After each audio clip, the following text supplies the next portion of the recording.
Bom, dentro dessa questão da autonomia, o artigo 27 fala lá na história quando os recursos foram aplicados ou em ações e serviços diversos do serviço ou em objetos de saúde diversos do originalmente pactuado. Quer dizer, por um lado, a lei parece resgatar a importância dos planos e desde que esteja no plano e de acordo com os critérios estabelecidos aqui, poderá ser gasto. Mas nós continuamos com a forma convênio-like dos blocos e uma portaria que nunca saiu da transferência entre blocos, né, que tinha 180 dias, salvo engano. Então, que pode ser a história do diverso do originalmente pactuado. Quer dizer, vai se resgatar o poder de planejar conforme as necessidades e as transferências como obrigatórias serem de fato o recurso utilizado conforme o plano, conforme o conselho, ou a gente tem que continuar aderindo a políticas específicas para receber cada cenourinha e usar só naquele pedaço, mesmo quando o plano diz que eu preciso usar em outro lugar. Quer dizer, quando for usar diversos originalmente pactuados, se seria ainda os blocos ou a gente pode superar essa questão dos blocos no planejamento mais global? Aplicação em ação ou serviço que não seja saúde ou distinto do originalmente pactuado. A União ou Estados deverão dar ciência ao Tribunal de Contas e ao Ministério Público competentes.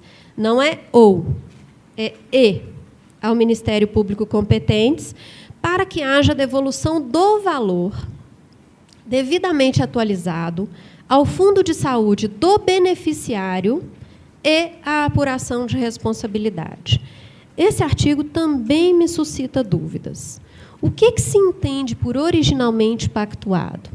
O dinheiro da atenção primária gasto em média e alta complexidade, a esse valor ou a essa transferência financeira, se aplica o artigo 27? Uma vez aplicado, como é que fica o termo de ajuste sanitário vigente hoje no SUS? Então, todas essas dúvidas nós também ainda temos.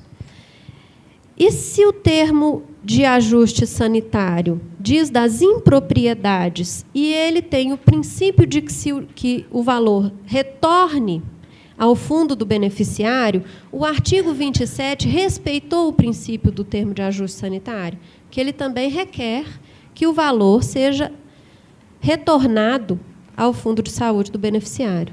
Então, esse artigo 27 também traz ainda muitos questionamentos.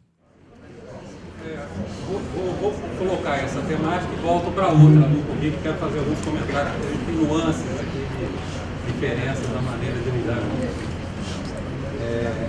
Bom, se a lei está dizendo que vai ter uma outra metodologia, eu entendo que sistemática de bloco, está tudo dentro da metodologia.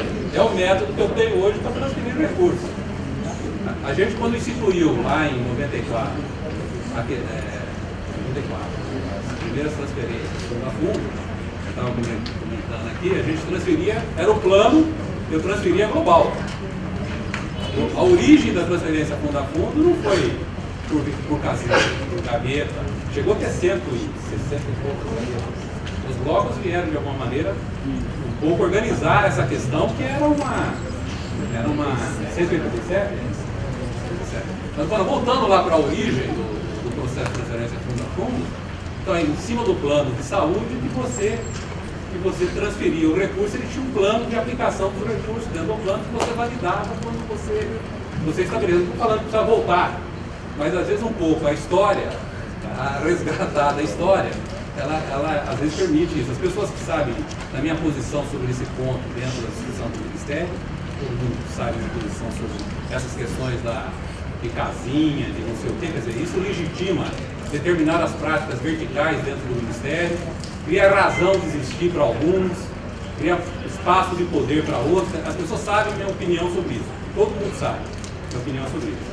Mas como a questão da metodologia ela está dada, quer dizer, e dentro dessa linha da gente, a princípio, estabelecer uma validação do processo em curso, dizer que a gente vai praticar dessa maneira e construir o novo. Acho que quando a gente for construir o novo, a gente tem que olhar para essas coisas para não reproduzir lá para dentro essas questões. Então, para mim, essa é uma discussão que eu faço aberta, francamente.